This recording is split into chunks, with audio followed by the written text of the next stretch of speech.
Hello, my friends. I've been recently watching a number of videos from various people that are members of this RPG brigade. It's a interesting concept, a particular club, if you will, that anybody and everybody is pretty much a member of this thing. The topic that I managed to find the original. Well, it's listed as the original video of Samadi. Sorry if I'm butchering it, my friend. Can't pronounce half the stuff I read anyway, without stumbling all over it.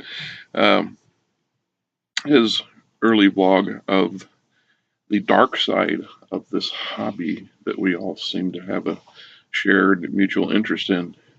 And I listened to it, and then I went looking, and I noticed quite a few of these, and started viewing various members or people's version of this, and I agree with pretty much everything that's been said. There are a few things that I don't know. Maybe there's some. I guess this sort of topic is one of those things that's individual to the particular person. Each of us have our own reasons or stories, backstories, how we got involved in this, and why. And so here's mine for my 2 cents worth, for what it's worth, for those who watch, who don't watch, and well, this is what it is. You know, I came from a generation when I was a young man. We didn't have video games. They were rare and they were hideously expensive. You had to go to an arcade to play most of them. I lived on the outskirts of a small town in central Iowa. I didn't have the internet. We didn't get cable until I was in high school. We did have the phone, and we didn't have electricity. I'm not that old, get that out of your head. But we didn't have a lot of the cell phones and the connectivity. We didn't have any of this. Computers were very crude by today's standards, very expensive. They required a lot of hand programming, so we didn't have those. I learned to play. My imagination was fed by boredom, if you will, and circumstance. Um, I remember I was 10 years old, 9 years old, when I snuck aboard a friend's van as they ran in. They went into Des Moines to this game store I'd never heard of before, Ivor's Dungeon, and purchased my first gaming book. And then from there, I discovered I could order stuff online, and whenever the opportunity, or excuse me, by mail, and whenever the opportunity to do so, I did. That's where a lot of my lawnmower money and stuff went to when I was younger. And of course, when I got my first job and I got a car, well, I began visiting the game store on a regular basis and spending a load of money. Now, I think that to talk about the darker side of it is, they do. Was it Samadi or Semnoon, Semnadi, Semoldi, Sameold? I think it's French. Points out that a lot of it is we spend a lot of time alone with our hobby. We spend way too much time, perhaps, reading and staring at our collection of dust-covered books as opposed to actually playing them. And there may be quite a bit of truth to that, depending on how you look at it. In fact, I think there's enough room there for an entire different vlog on the subject of collecting versus playing. But for me, it was the era when Star Wars first came out. I really became enamored with science fiction. I was reading J.R.R. Tolkien's Lord of the Rings, much younger than that. Matter of fact, one of my first written or novels I remember reading was when I was 6 or 7 years old. I had a high level of reading capability even then. The Swiss Family Robinson, the original old school English book about this thick, not the Disney remake version of it. And so my imagination, I needed to go and find places other than where I was. I needed to get away from my overly aggressive, restrictive father who I was terrified of for the first part of my life. My abusive relatives who, I didn't understand until many years later that some of the things that I had been inflicted with were totally wrong and inappropriate and no business being there. And, you find yourself needing a safe place or the means to find a fantasy a visual world that you can escape into, and that is part of the dark side of this. In my case, now some couple friends of mine, especially one specific friend, he was as avid a gamer as I was, and still am, as far as I know, he still is. Uh, we got our games, and I bought one set of stuff. He bought a different set of stuff, and this kind of helped us cover a wider range of things because he acquired things I didn't have, and vice versa. That's one of the also dark sides of this is the sheer amount of money and resources we divert to this hobby. Some of us spend an absurd or obscene amount of money over the decades, over the years on stuff, and whether it gets played or not, in the argument maybe, well, we, as people, we all purchase hobbies. What's the difference between that and the guy that's got to have the man toys, if you will, the fancy motorcycles and ATVs and all the heavy equipment and all this and that, and or the guy who's the avid card collector who's got tens of thousands of dollars worth of that stuff stuck on his walls, and there isn't. It's still an addiction.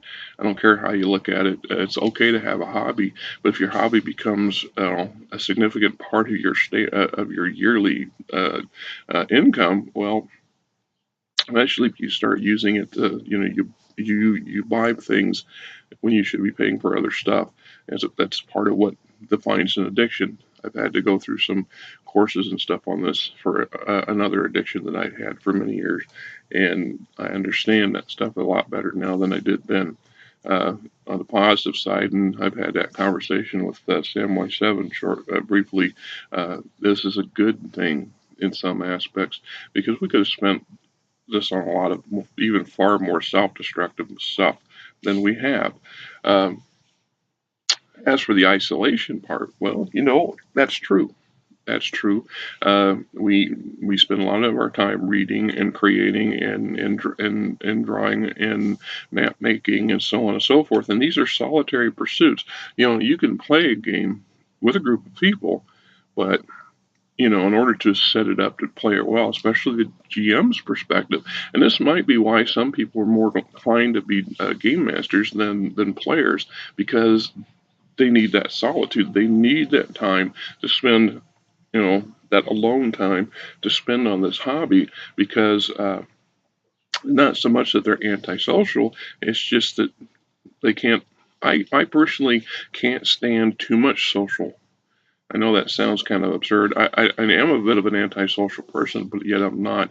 I'm not totally antisocial. I just find it hard to relate to a lot of other people. Sometimes I find it hard to tolerate stupidity and ignorance in other people in large groups, especially on a regular basis. It's gotten worse as I've gotten older. When I was younger, I spent a lot of time hanging out with friends and relatives and associates that really were bad influences, and I shouldn't have hung out with them. But I was always my own man. I always didn't follow the crowd per se. I went along with the crowd until I got bored, or until the crowd took a turn I didn't want to go with. Well,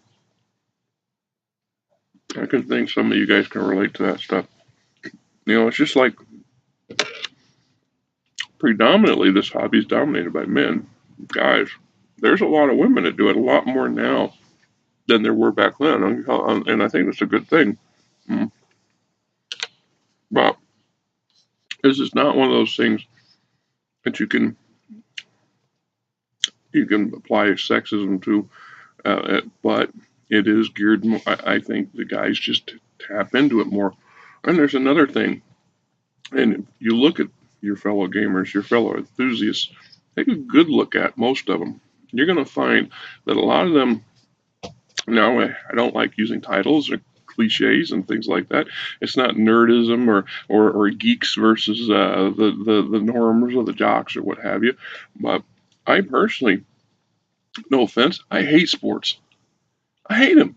I don't like watching sports on TV. It's a waste of time. I don't like racing. I don't like those manly things that so many other people seem to tile into, and peer pressure drags a lot of other people into it. I mean, when I was in high school, I briefly played football because I was pressured into doing so, and I just didn't like it. I didn't like pushing people around. I didn't like slamming into people. I didn't like putting people on the ground. I don't like that kind of aggression. Not that I shy away from it. I mean, I've had some people and made some terrible assumptions and were shocked when I turned them upside down and about split them in half. I mean, I'm 6'2", and I've always been over 200 pounds. I've never been a skinny, scrawny little guy. I'm not your little nerdy dude, and it surprises some people sometimes when, I turn into an aggressive bear right in front of their eyes. And that's because I was pushed or I just lost my tolerance for that situation. When I was younger, I had a really heavy opinion of everything, and I had no problem telling you what I thought. And if you had a problem with what I said, I had no problem of telling you where to go. And if you thought you were going to do something, I had no problem picking up one of my heavy books and beating you senseless with it.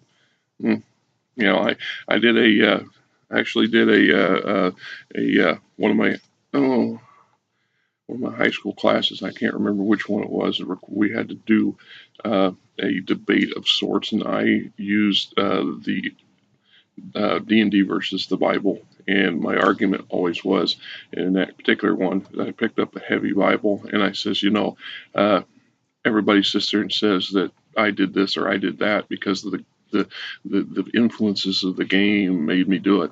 And I argue that how many countless people have suffered and died because of what this particular thing says to do, or because of their beliefs in this particular thing, or what somebody else says encourages them to do. Meanwhile, who beat you up? If I take this Bible and beat you senseless with it, did the Bible beat you up? Does the Bible make me use it as a tool to beat you up, or did I beat you up? Right? I never liked being a bully, and I never was a bully. By God, I hate bullies, period. And I walk away from the ones that tried to, bother me. But a couple of my friends were getting bullied, and that's where I turned into the person I don't like turning into. And those bullies stopped harassing my friends, and I didn't do it because I wanted my friend to think I was, trying to come to his rescue or something. I went around when he didn't know I was there and explained some things to this other individual that I'm not having it. You're interfering with my life by interfering with my friend, or the dark side, right? I don't know. I do know that I prefer spending a lot of time by myself and in very small groups. My wife and I spend quite a bit of time alone, and it's not that she's a much more social person than I am, and I think I hold her back sometimes in that aspect because I just don't want to get too close to too many people, because then they don't go away. And that's where trying to have a gaming group sometimes becomes a problematic. I don't want just any group of people. I want some people that I can get along with and relate with and share the same enthusiasm. But I want them to play when we play. I don't want them to come over and talk about sports. I don't want them to come over and talk about real world issues at our fantasy world table, and sometimes that can be an issue. I don't know if that's part of my philosophy or attitude. I don't know. I do know that over my lifetime of my working career, I spent a lot of time working that late shift, the third shift or the second shift. So getting off at 6 o'clock in the morning or 10 o'clock at night, you don't have as much access to the real normal world type of relationships and sociabilities. And as the things like the internet came out and the gaming computers and stuff like that, and our industry, the gaming industry, expanded, these late hours, this sort of stuff helped keep me busy. and it was easier to become that midnight owl hermit kind of person. There was a big stretch of time between my first marriage and my second marriage when I lived there basically two separate lives. I had a life that was full of well, drugs, rock and roll, sex, drugs, and rock and roll, and I was uh, quite enthusiastic about that. And the other world was fantasy role playing and the gaming. I got into tabletop war gaming, and I had a cable of friends, and I could go down to the game store and play on a Saturday night or on a Wednesday night. While on Friday night, Saturday night, I was at the bar cruising and getting hammered and trying to avoid going to jail. And it took its toll. It took its toll. I can't tell you how many hundreds of thousands of dollars in the lifetime I've wasted. And it depends, I guess, how you look at wasting, right? The difference here is these game books and stuff are solid stuff. These are things I have. They're a possession, probably the largest piece of my personal property, and I take some pride in the fact that I have them. Uh, as for is it an obsession? Sure, it's an obsession, but I've also it's just like the argument collecting versus playing. How many of these do you buy and then never play? Well, I've got several of those. I think I mentioned that in a blog recently that I've got the entire Twilight 2000 series, and they don't produce any more that I know of. I never could find a group of people that wanted to play it. I mean, I used the mechanics in the source books in several post-apocalyptic world scenarios, but not the actual game itself. And I've got, Shadowrun is another one, an awesome system that I've never had a chance to actually either run or play. Yet I bought the entire thing. And that was part of the dark side of this, I guess. What do you do when you don't have enough finances to buy everything? It's just the same reason why I get a little cheesed by the fact that every 4 or 5 years now, it seems like Wizards of the Coast is reintroducing a perfectly playable system with new updates and significantly modified. So you want to go, oh, I got to have all that. So what do we end up with? Another 20 or 30 books on another shelf or two, and then in 4 years we're going to turn around and spend another $3,000 or $4,000 to do the same thing again because what's going to come out?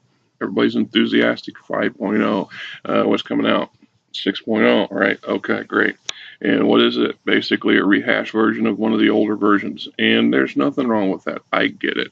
I get it that the industry needs to generate funding to keep themselves going. And I understand that's the way this stuff works. But it's also part of the dark side of this thing. It's just like all the variety and variance.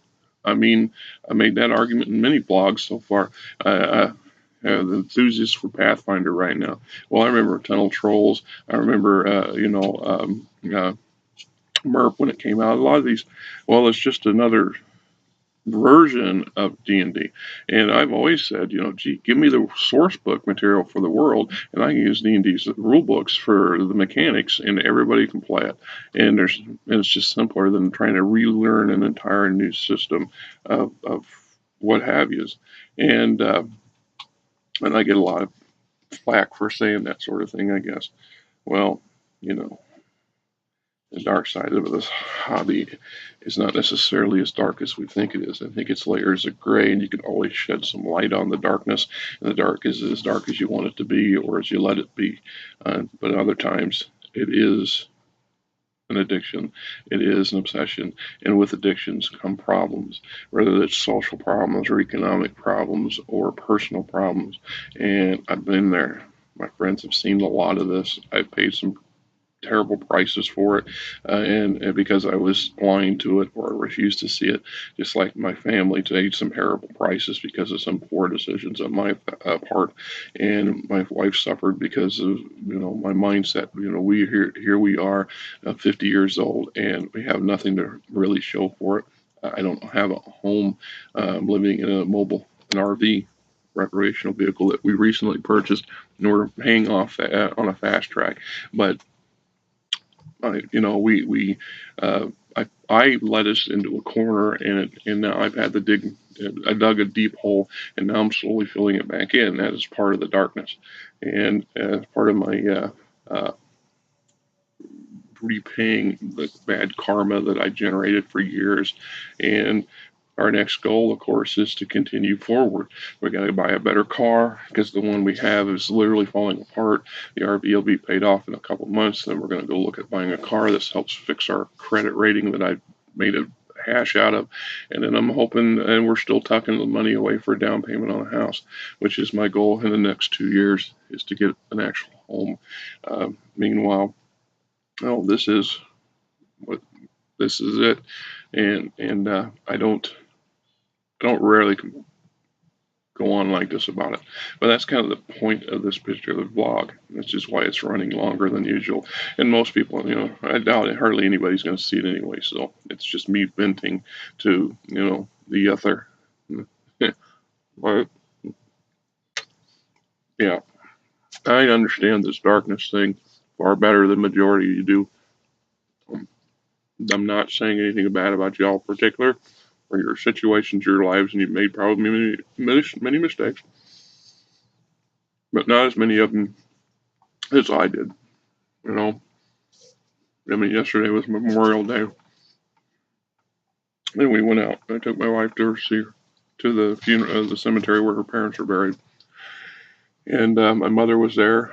We took her to the cemetery where my father's buried, and my mother pointed out the two open spots, next to my in-laws, and said, "Well, your dad bought those, so you have a place." My father had to buy, the only piece of land I own is the deeds, which we found, recently, to a couple plots of land where they're going to put my corpse, and my games aren't going to be there. What's going to happen to my stuff? What's going to happen to my hobby? I worry about that. Is that not part of the darkness that I'm more concerned about my personal stuff? I got a picture of some of my miniatures that got stuck in a sack and stuck down and stored in the barn, and they were pretty much destroyed. Half of them are down a gopher, a woodchuck hole, and all I can think is hundreds of dollars of that stuff is now gone, and I don't know where it is. And I found my game stuff. Some of it's got mouse chewed ear ends on it. Some of it, I'm lucky. There's water stains. I'm lucky. As much of it survived as it did storage. It went into a storage for a reason I'm not going to get into because, personal life is personal life. And I just say I was removed from the picture for a while. And as I was sitting in my father's grave, all I could think of is, some of the dark side of the life that this hobby helped feed. It didn't cause it, I caused it, but my antisocial mindsets didn't help, and the fact that it helped or it didn't help me be totally self-destructive in one aspect.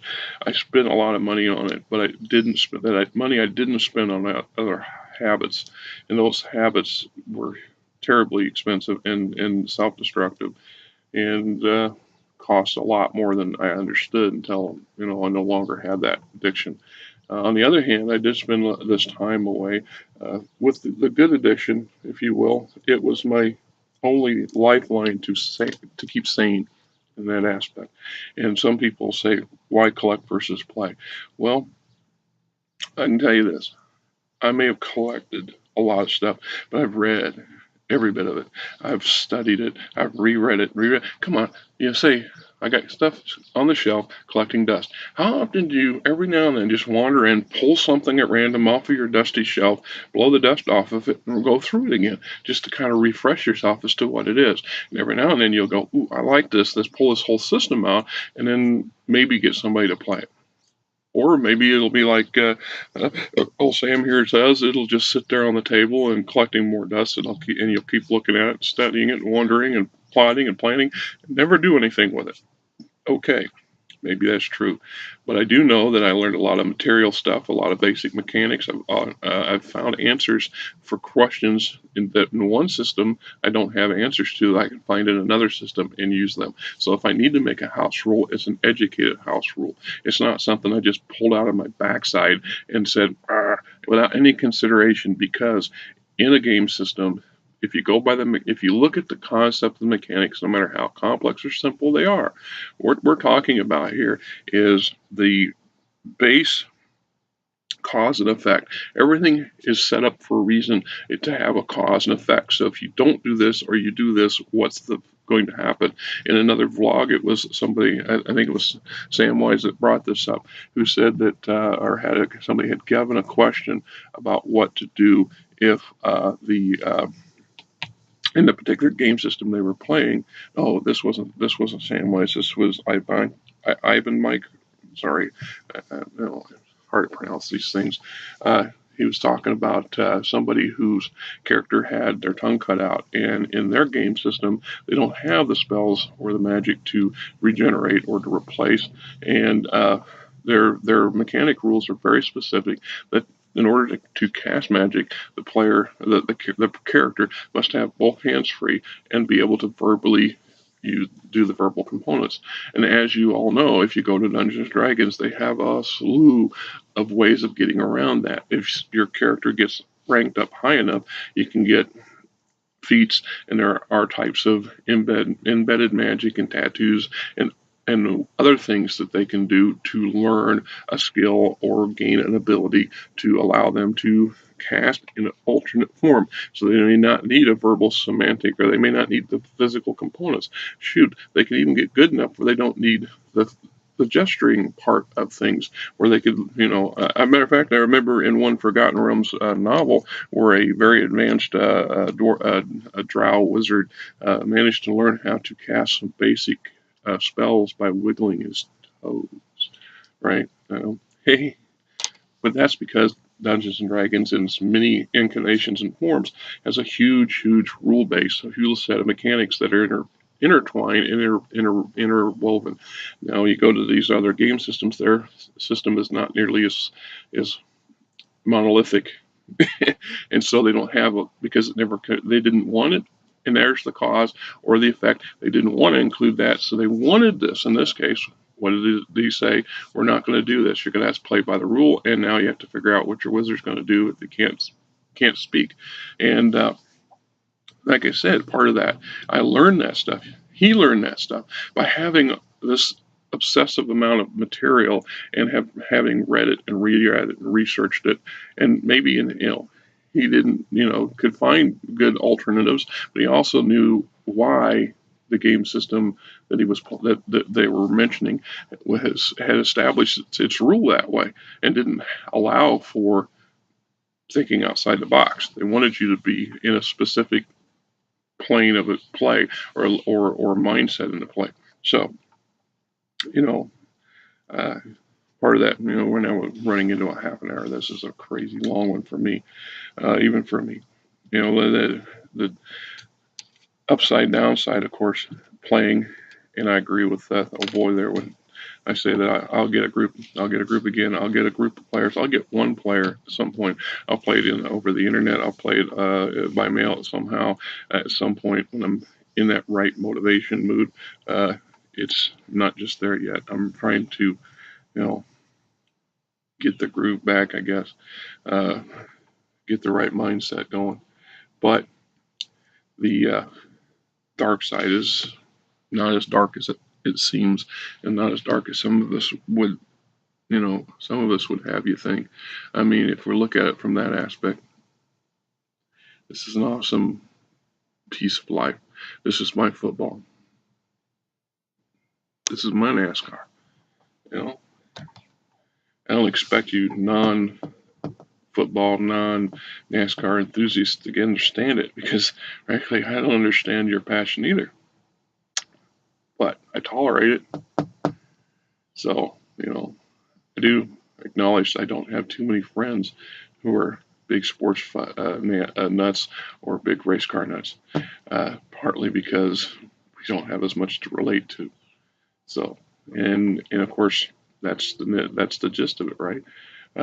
We need to relate to what we do. We want to relate to our hobbies, and that's not necessarily a bad thing as far as I'm concerned.